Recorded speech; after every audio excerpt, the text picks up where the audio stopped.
நம்ம தமிழ்நாட்டுல இருக்க சக்தி வாய்ந்த உயரமான பழமையான ஆஞ்சநேயர்னா நம்ம நாமக்கல் ஆஞ்சநேயர் தான். கிட்டத்தட்ட 18 அடி உயரத்துல கோபுரமே இல்லாம வெட்ட வெளியில லட்சுமி நரசிம்மரை வணங்கியவாறு அருள் பாலிக்கிறாரு. ஒரு தடவை லட்சுமி தாயார் கடுமையான தவம் புரிந்த இடம் தான் நாமக்கல் சேத்திரம். எதுக்காக தவம் இருந்தாங்கன்னா பெருமாளோட நரசிம்ம அவதாரத்தை தரிசிக்கணும் அப்படின்னு சொல்லிட்டு ஆஞ்சநேயர் இமயமலையில இருக்க சஞ்சீவி மலையை பெயர்த்து எடுத்துட்டு வர்றாரு. எதுக்குன்னா அதுல இருக்க மூலிகைகளை எடுப்பதற்காக. மூலிகைகளை எடுத்ததுக்கு அப்புறம் திருப்பி இமயமலையிலேயே போய் சஞ்சீவி மலை வச்சுட்டு திரும்ப வரப்ப நேபாளத்துல இருக்க கண்டகி நதியில நீராடுறாரு. அப்ப அவருக்கு ஒரு சால கிராமம் கிடைக்குது. அந்த சால கிராமத்தை எடுத்துட்டு வானத்துல பறந்துட்டு வர்றாரு. அப்ப சூரிய உதயமாகுது.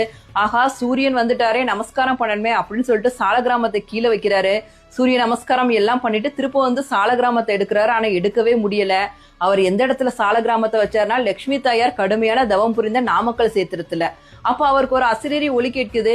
ஆஞ்சநேயா, பயப்படாத, நான் அந்த இடத்துல இருப்பதற்கான முக்கியமான காரணம் லட்சுமி தாயாருக்கு அருள் பளிப்பதற்கு. நீ போய் ராமருக்கு தேவையான உதவிகள் எல்லாத்தையும் செஞ்சுட்டு மீண்டும் இங்க வா அப்படின்னு சொல்லிது. ஆஞ்சநேயரும் போயிட்டு ராமருக்கு தேவையான எல்லா உதவிகளையும் செஞ்சுட்டு மீண்டும் இந்த இடத்துக்கே வராரு.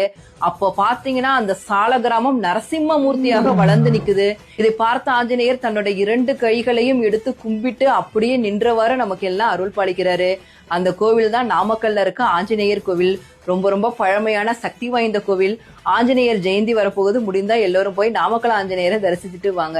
ஜெய் ஆஞ்சநேயா, அன்பே சிவம்.